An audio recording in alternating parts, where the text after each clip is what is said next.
भिक्षु गीता श्रीमद् भागवत महापुराण के एकादश स्कंद में भिक्षु गीता प्राप्त है। इसमें भगवान श्री कृष्ण ने अपने परम सखा उद्धव जी को एक भिक्षु के प्राचीन आख्यान के माध्यम से मनोजय के उपाय समझाए हैं। यदि दुर्जन लोग मन को क्षुब्ध करने वाले आचरण भी करे तो भी मुमुक्षु मनुष्य को उद्वेलित न होकर उन्हें पूर्ण क्षमा कर देना चाहिए, क्योंकि सुख अथवा दुख का कारण कोई और नहीं अपितु मन ही है। यही मोहासक्त मन जीव को कर्म बंधन में डालता है। इस मन का किसी भी प्रकार एकाग्र होकर भगवान में लग जाना ही परम योग है। मार्मिक ज्ञानोपदेश वाली ये साधक उपयोगी भिक्षु गीता यहाँ सानुवाद प्रस्तुत की जा रही है। श्री सुखदेव जी कहते हैं, परीक्षित, वास्तव में भगवान की लीला कथा ही श्रवण करने योग्य है। वे ही प्रेम और मुक्ति के दाता है। जब उनके परम प्रेमी भक्त उद्धव जी ने इस प्रकार प्रार्थना की, तब यदुवंश विभूषण श्री भगवान ने उनके प्रश्नों की प्रशंसा करके उनसे इस प्रकार कहा। श्री भगवान कृष्ण ने कहा,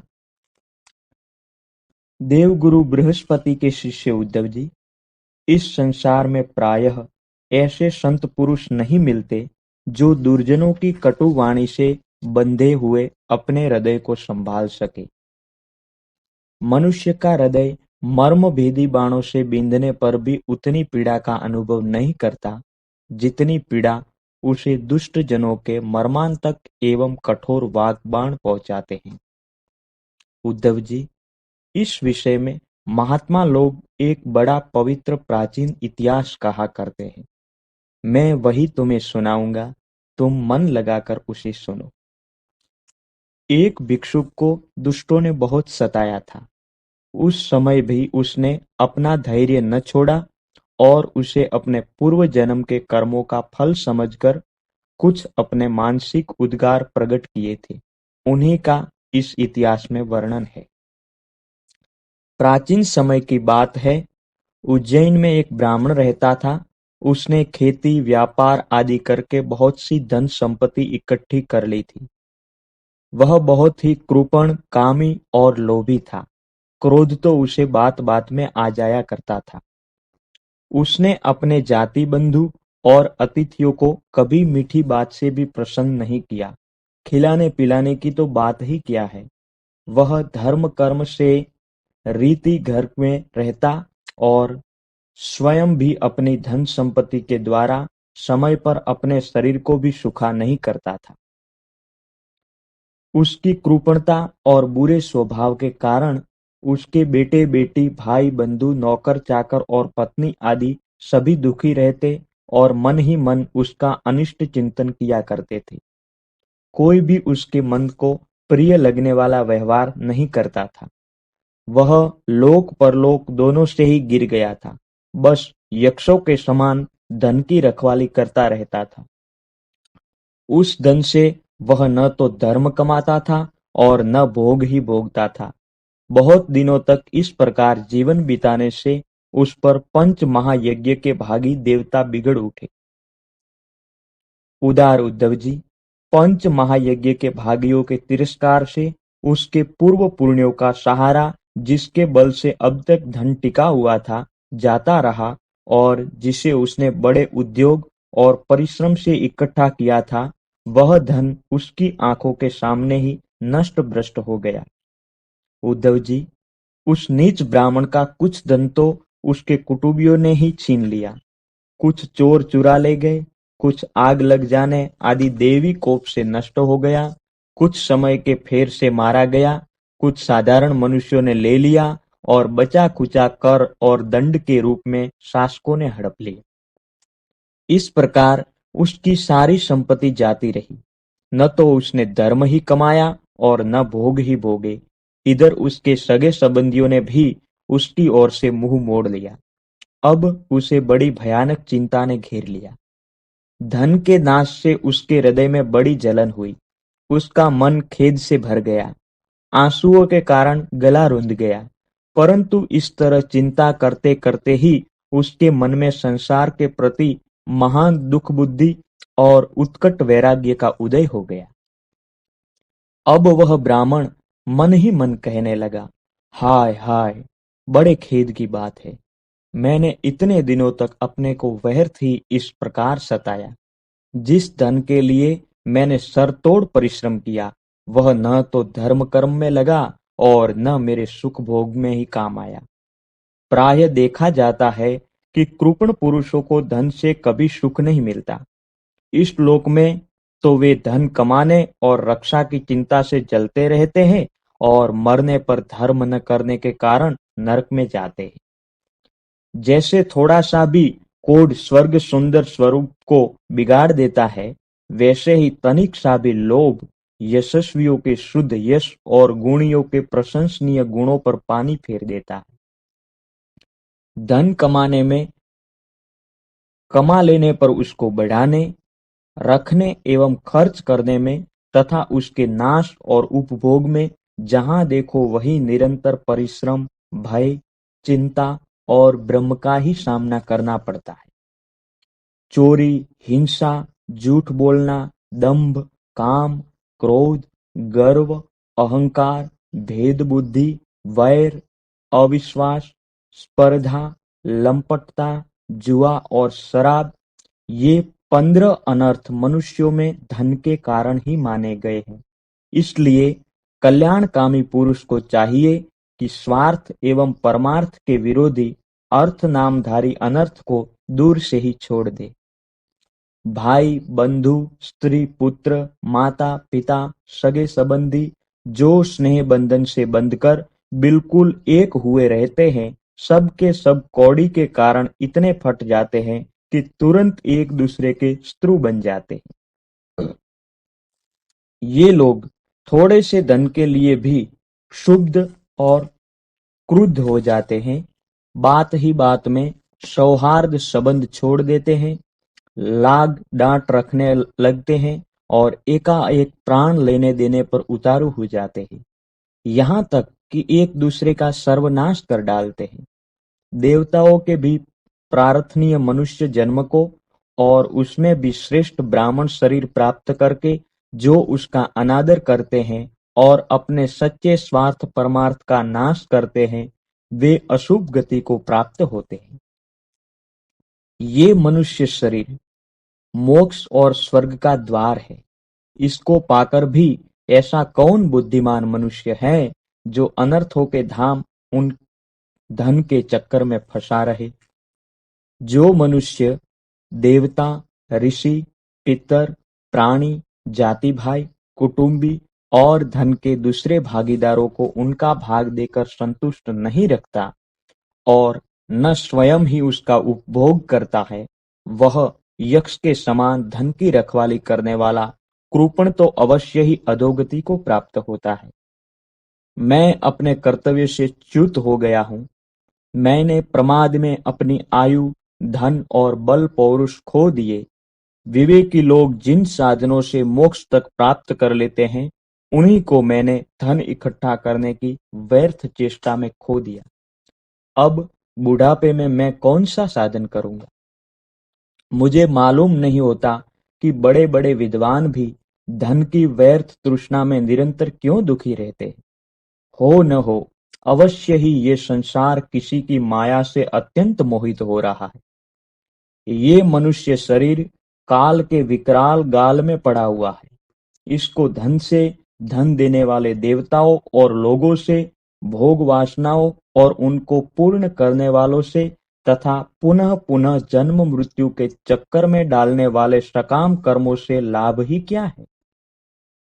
इसमें संदेह नहीं कि सर्वदेव स्वरूप भगवान मुझ पर प्रसन्न है, तभी तो उन्होंने मुझे इस दशा में पहुंचाया है और मुझे इस जगत के प्रति ये दुख बुद्धि और वैराग्य दिया है। वस्तुतः वैराग्य ही इस संसार सागर से पार होने के लिए नौका के समान है। मैं अब ऐसी अवस्था में पहुंच गया हूं, यदि मेरी आयु शेष हो तो मैं आत्मलाभ में ही संतुष्ट रहकर अपने परमार्थ के संबंध में सावधान हो जाऊंगा और अब जो समय बचा है इसमें अपने शरीर को तपस्या के द्वारा सुखा डालूंगा। तीनों लोकों के स्वामी देवगण मेरे इस संकल्प का अनुमोदन करें। अभी निराश होने की कोई बात नहीं है, क्योंकि राजा खटवांग ने तो 2 घड़ी में ही भगवत धाम की प्राप्ति कर ली थी। भगवान श्री कृष्ण कहते हैं, उद्धव जी, उस उज्जैन निवासी ब्राह्मण ने मन ही मन इस प्रकार निश्चय करके मैं और मेरेपन की गांठ खोल दी। इसके बाद वह शांत होकर मौनी सन्यासी हो गया। अब उसके चित्त में किसी भी स्थान, वस्तु या व्यक्ति के प्रति आसक्ति न रही। उसने अपने मन, इंद्रिय और प्राणों को वश में कर लिया। वह पृथ्वी पर स्वच्छंद रूप से विचरने लगा। वह भिक्षा के लिए नगर और गांव में जाता अवश्य था, परंतु इस प्रकार जाता था कि कोई उसे पहचान न पाता था। उद्धव जी, वह भिक्षुक अवधूत बहुत बूढ़ा हो गया था। दुष्ट उसे देखते ही टूट पड़ते और तरह तरह से उसका तिरस्कार करके उसे तंग करते। कोई उसका दंड छीन लेता, कोई भिक्षा पात्र ही झपट ले जाता, कोई कमंडल उठा ले जाता, कोई आसन, रुद्रमाला और कंथा ही लेकर भाग जाता, कोई तो उसकी लंगोटी और वस्त्रों को ही इधर उधर डाल देता, कोई कोई वे वस्तुएं देकर और कोई कोई दिखला दिखला कर फिर छीन लेता। अब वह अवधूत मधुकरी मांग कर लाता और बाहर नदी तट पर भोजन करने बैठता तो पापी लोग कभी उसके सिर पर मूत देते तो कभी थूक देते। वे लोग उस मौनी अवधूत को तरह तरह से बोलने के लिए विवश करते और जब वह इस पर भी न बोलता तो उसे पीटते। कोई उसे चोर कहकर डांटने झपटने लगता, कोई कहता इसे बांध लो और फिर इसे रस्सी से बांधने लगते। कोई इसका तिरस्कार करके इस प्रकार ताना कसते कि देखो देखो, अब इस कृपण ने धर्म का ढोंग रचा है। धन संपत्ति जाती रही, स्त्री पुत्रों ने घर से निकाल दिया, तब इसने भीख मांगने का रोजगार लिया है। ओहो, देखो तो सही, ये मोटा तगड़ा भिखारी धैर्य से बड़े भारी पर्वत के समान है। ये मौन रहकर अपना काम बनाना चाहता है। सचमुच ये बुगले में भी बढ़कर ढोंगी और दृढ़ निश्चयी है। कोई उस अवधूत की हंसी उड़ाता, कोई उस पर अधोवायु छोड़ता। जैसे लोग तोता, मैना आदि पालतू पक्षियों को बांध लेते या पिंजड़े में बंद कर लेते हैं, वैसे ही उसे भी वे लोग बांध देते और घरों में बंद कर देते। किंतु वह सब कुछ चुपचाप सह लेता। उसे कभी ज्वर आदि के कारण दैहिक पीड़ा सहनी पड़ती, कभी गर्मी सर्दी आदि से दैवी कष्ट उठाना पड़ता और कभी दुर्जन लोग अपमान आदि के द्वारा उसे भौतिक पीड़ा पहुंचाते, परंतु भिक्षुक के मन में इसके कोई विकार न होता। वह समझता कि ये सब मेरे पूर्व जन्म के कर्मों का फल है और इसे मुझे अवश्य भोगना पड़ेगा। यद्यपि नीच मनुष्य तरह तरह के तिरस्कार करके उसे उसके धर्म से गिराने की चेष्टा किया करते, फिर भी वह बड़ी दृढ़ता से अपने धर्म में स्थिर रहता और सात्विक धैर्य का आश्रय लेकर कभी कभी ऐसे उद्गार प्रकट किया करता। ब्राह्मण कहता, मेरे सुख अथवा दुख का कारण न ये मनुष्य है, न देवता है, न शरीर है और न ग्रह, कर्म एवं काल आदि ही है। श्रुतियां और महात्मा जन मन को ही इसका परम कारण बताते हैं और मन ही इस सारे संसार चक्र को चला रहा है। सचमुच ये मन बहुत बलवान है। इसी ने विषयों, उनके कारण गुणों और उनसे संबंध रखने वाली वृत्तियों को ही सृष्टि की है। उन वृत्तियों के अनुसार ही सात्विक, राजस और तामस अनेक प्रकार के कर्म होते हैं और कर्मों के अनुसार ही जीव की विविध गतियां होती हैं। मन ही समस्त चेष्टाएं करता है। उसके साथ रहने पर भी आत्मा निष्क्रिय ही है। वह ज्ञान शक्ति प्रदान है, मुझ जीव का सनातन सखा है और अपने अलुप्त ज्ञान से सब कुछ देखता रहता है। मन के द्वारा ही उसकी अभिव्यक्ति होती है। जब वह मन को स्वीकार करके उसके द्वारा विषयों का भोक्ता बन बैठता है, तब कर्मों के साथ आसक्ति होने के कारण वह उनसे बंध जाता है। दान, अपने धर्म का पालन, नियम, यम, वेदाध्ययन, सत्कर्म और ब्रह्मचर्यादि श्रेष्ठ व्रत, इन सब का अंतिम फल यही है कि मन एकाग्र हो जाए, भगवान में लग जाए। मन का समाहित हो जाना ही परम योग है। जिसका मन शांत और समाहित है, उसे दान आदि समस्त सत्कर्मों का फल प्राप्त हो चुका है। अब उनसे कुछ लेना बाकी नहीं है। और जिसका मन चंचल है अथवा आलस्य से अभिभूत हो रहा है, उसको इन दानादि शुभ कर्मों से अब तक कोई लाभ नहीं पहुंचा। सभी इंद्रियां मन के वश में है। मन किसी भी इंद्रिय के वश में नहीं है। ये मन बलवान से भी बलवान अत्यंत भयंकर देव है। जो इसको अपने वश में कर लेता है, वही देव देव इंद्रियों का विजेता है। सचमुच मन बहुत बड़ा शत्रु है। इसका आक्रमण अक्षय है। ये बाहरी शरीर को ही नहीं, हृदय आदि मर्म स्थानों को भी भेद रहता है। इसे जीतना बहुत ही कठिन है। मनुष्य को चाहिए कि सबसे पहले इसी शत्रु पर विजय प्राप्त करे, परंतु होता है ये कि मूर्ख लोग इसे तो जीतने का प्रयत्न करते नहीं, दूसरे मनुष्यों से झूठ मूठ झगड़ा बखेड़ा करते रहते हैं और इस जगत के लोगों को ही मित्र शत्रु उदासीन बना लेते हैं। साधारणतः मनुष्यों की बुद्धि अंधी हो रही है, तभी तो वे इस मन कल्पित शरीर को मैं और मेरा मान बैठते हैं और फिर इस ब्रह्म के फंदे में फंस जाते हैं कि ये मैं हूं और ये दूसरा। इसका परिणाम ये होता है कि वे इस अनंत अज्ञान अंधकार में ही भटकते रहते हैं। यदि मान ले कि मनुष्य ही सुख दुख का कारण है, तो भी उनसे आत्मा का क्या संबंध? क्योंकि सुख दुख पहुंचाने वाला भी मिट्टी का शरीर है और भोगने वाला भी। कभी भोजन आदि के समय यदि अपने दांतों से ही अपनी जीभ कट जाए और उससे पीड़ा होने लगे, तो मनुष्य किस पर क्रोध करेगा? यदि ऐसा मान ले कि देवता ही दुख के कारण है, तो भी इस दुख से आत्मा की क्या हानि? क्योंकि यदि दुख के कारण देवता है, तो इंद्रियाभिमानी देवताओं के रूप में उनके भोक्ता भी तो वे ही है। और देवता सभी शरीरों में एक है। जो देवता एक शरीर में है, वे ही दूसरे में भी है। ऐसी दशा में यदि अपने ही शरीर के किसी एक अंग से दूसरे अंग को चोट लग जाए, तो भला किस पर क्रोध किया जाएगा? यदि ऐसा माने कि आत्मा ही सुख दुख का कारण है, तो वह तो अपना आप ही है, कोई दूसरा नहीं, क्योंकि आत्मा से भिन्न कुछ और है ही नहीं। यही दूसरा कुछ प्रतीत होता है तो वह मिथ्या है। इसलिए न सुख है न दुख, फिर क्रोध कैसा? क्रोध का निमित्त ही क्या? यदि ग्रहों को सुख दुख का निमित्त माने, तो उनसे भी अजन्मा आत्मा की क्या हानि? उनका प्रभाव भी जन्म मृत्युशील शरीर पर ही होता है। ग्रहों की पीड़ा तो उनका प्रभाव ग्रहण करने वाले शरीर को ही होती है, और आत्मा उन ग्रहों और शरीरों से सर्वथा परे है। तब भला वह किस पर क्रोध करे? यदि कर्मों को ही सुख दुख का कारण माने, तो उनसे आत्मा का क्या प्रयोजन?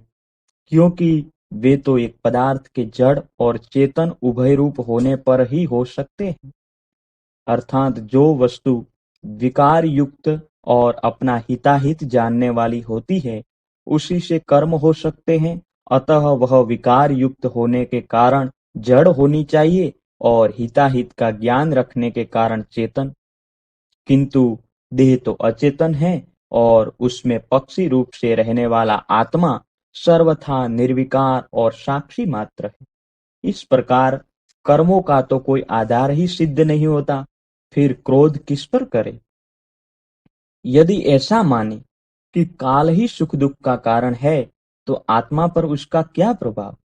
क्योंकि काल तो आत्मा स्वरूप ही है। जैसे आग आग को नहीं जला सकती और बर्फ बर्फ को नहीं गला सकता, वैसे ही आत्म स्वरूप काल अपने आत्मा को ही सुख दुख नहीं पहुंचा सकता। फिर किस पर क्रोध किया जाए। आत्मा शीत उष्ण सुख दुख आदि द्वंद्वों से सर्वथा अतीत है।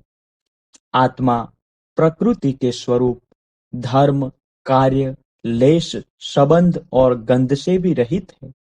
उसे कभी कहीं किसी के द्वारा भी किसी प्रकार से द्वंद्व का स्पर्श ही नहीं होता। वह तो जन्म मृत्यु के चक्र में भटकने वाले अहंकार को ही होता है। जो इस बात को जान लेता है वह फिर किसी भी भय के निमित्त से भयभीत नहीं होता। बड़े बड़े प्राचीन ऋषि मुनियों ने इस परमात्म निष्ठा का आश्रय ग्रहण किया है। मैं भी इसी का आश्रय ग्रहण करूंगा और मुक्ति तथा प्रेम के दाता भगवान के चरण कमलों की सेवा के द्वारा ही इस दुरंत अज्ञान सागर को अनायास ही पार कर लूंगा। भगवान श्री कृष्ण कहते हैं, उद्धव जी, उस ब्राह्मण को धन क्या नष्ट हुआ, उसका सारा क्लेश ही दूर हो गया। अब वह संसार से विरक्त हो गया था और संन्यास लेकर पृथ्वी में स्वच्छंद विचरण कर रहा था। यद्यपि दुष्टों ने उसे बहुत सताया, फिर भी वह अपने धर्म में अटल रहा, तनिक भी विचलित न हुआ। उस समय वह मौनी अवधूत मन ही मन इस प्रकार का गीत गाया करता था। इस संसार में मनुष्य को कोई दूसरा सुख या दुख नहीं देता, ये तो उसके चित्त का ब्रह्म मात्र है। ये सारा संसार और इसके भीतर मित्र, उदासीन और शत्रु के भेद अज्ञान कल्पित है। इसलिए प्यारे उद्धव, अपनी वृत्तियों को मुझ में तन्मय कर दो और इस प्रकार अपनी सारी शक्ति लगाकर मन को वश में कर लो और फिर मुझ में ही नित्य युक्त होकर स्थित हो जाओ। बस सारे योग साधना का इतना ही सार संग्रह है। यह भिक्षु गीता का गीत क्या है? मूर्तिमान ब्रह्म ज्ञान निष्ठा ही तो है। जो पुरुष एकाग्र चित्त से इसे सुनता, सुनाता और धारण करता है, वह कभी सुख दुखादि द्वंद्वों के वश में नहीं होता। उनके बीच में भी वह सिंह के समान दहाड़ता रहता है। इति श्रीमद्भागवते महापुराणे परमहंस्या संहितायां एकादश स्कंदे भिक्षु गीता संपूर्णा।